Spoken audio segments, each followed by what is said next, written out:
The National PBS EASi program team is excited to introduce EASi 5.2. EASi Release 5.2 is the next major release of the EASi acquisition system and builds upon existing system functionality to add transparency and efficiency.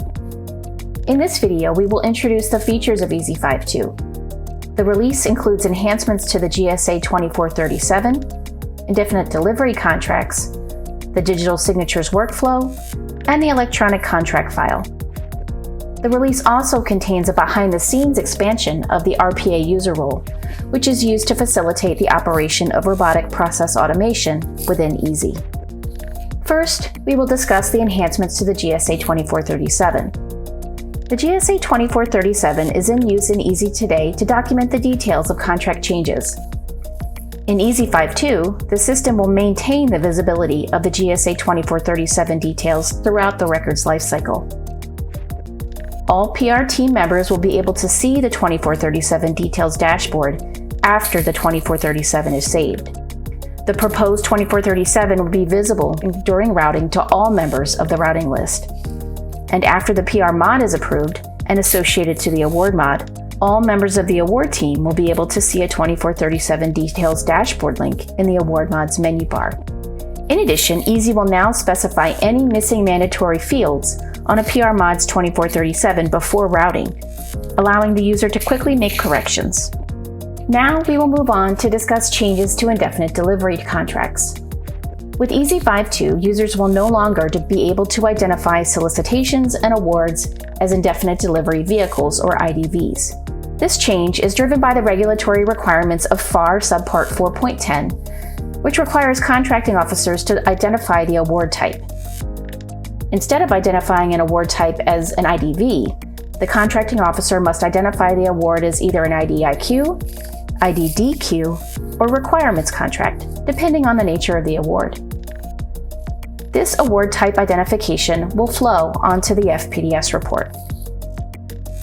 Staying on the topic of indefinite delivery contracts, EASi 5.2 adds the estimated ultimate completion date to new indefinite delivery type contracts and awards. This new field will improve transparency on contract periods of performance and improve national reporting capabilities.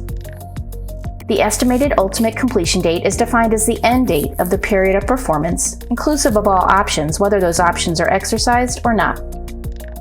For existing records that do not include this field, note that EASi will prompt the user to complete the field to finalize the next amendment or modification. A final change made in EASi 5.2 to indefinite delivery contracts is the addition of the ordering amount available on the ordering instrument's orders dashboard.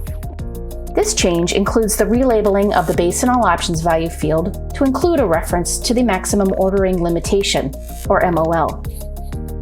In addition to clearly identifying the MOL, EASi will now track the value of orders against that ordering instrument and display the ordering amount available remaining on the contract. Note that EASi will use the obligated value of orders or calls to track the ordering amount available, and will only track orders and calls that are associated with the ordering instrument using system automation. Now we will discuss changes to the electronic contract file, or ECF. In a small but effective change in EASi 5.2, PR mod attachments will automatically be filed in the ECF subfolder of the associated award mod. These attachments will be visible in both the award mod's attachments grids and in the ECF browser. In another small but important change, the signature buttons are relabeled in EASi 5.2 to provide more clarity. To digitally sign an award within EASi, the contracting officer will select Digitally Sign this award. If an award form is signed outside of EASi, either manually or digitally, the CO will select Signed Award Form Uploaded. Finally, EASi 5.2 includes a behind-the-scenes change that expands the system roles available to RPA users. While this change is invisible to the general user community, it will allow RPA custodians to more efficiently access the system and run automations that benefit the entire acquisition community. This concludes our video on the features included in EASi 5.2. These changes will be deployed to the production environment on June 25, 2022. For more information about EASi, contact the PBS OAM EASi program team or visit us on Insight or Chatter. Thank you.